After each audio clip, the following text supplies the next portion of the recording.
Adunni was the kind of woman people whispered about, beautiful, proud, and impossible to ignore. In Apetu, her presence alone could change the atmosphere. A hush always seemed to follow her, as though the town itself paused to admire her grace. Her skin glowed like palm oil in the sun, and her smile could humble even the strongest man. But Adunni had one problem. After 6 years of marriage, no child came. Her husband, Kola, loved her so much. He once said he could live a whole life just staring at her face. He built a big house for her, bought her wrappers from Lagos, and filled her room with perfumes. But after 6 years of waiting, even love began to shake. At night, when the moonlight touched their roof, Adunni would kneel beside her bed and cry, "God, please, even if it's one child, just one, bless my womb." She fasted, prayed, visited prophets, and drank every herbal mixture people recommended, but still nothing. Kola tried to hide it, but his heart grew restless. He started staying out late.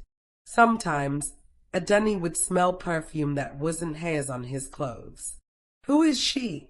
"Kola," she asked one night, tears in her eyes. Kola sighed, looked away, and said softly, "A man needs a child, Adunni." That night, Adunni didn't sleep. She sat outside, watching the stars and whispering, "Why me? God, why am I the only one you forgot?" But what Adunni didn't know was that the heavens hadn't forgotten her. They were only waiting for something she had buried long ago. Years ago, before she married Kola, Adunni had a best friend, Ireti. They were like twins, always together. But envy began to grow in Adunni's heart when Ireti got engaged to Ola, Kola's closest friend.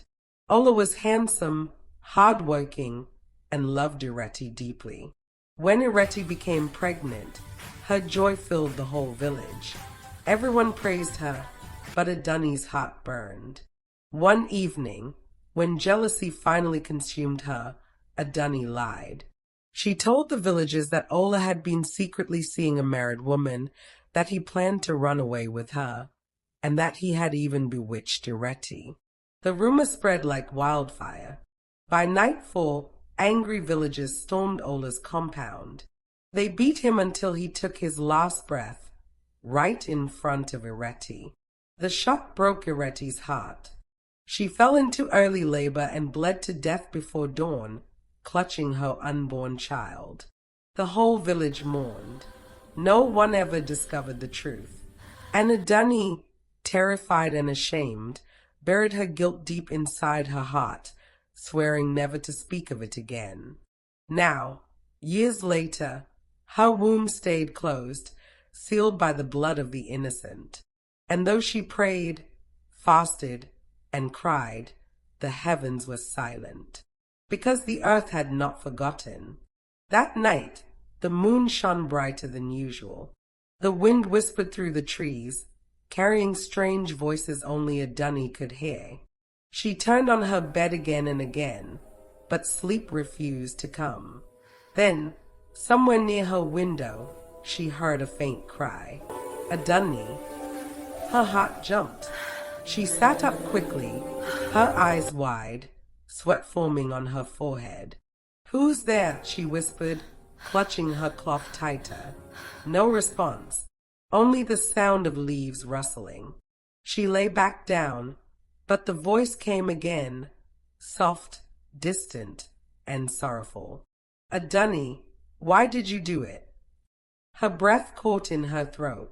She leaped from the bed and ran outside, her bare feet slapping against the cold earth. The night was still. The moonlight painted everything silver,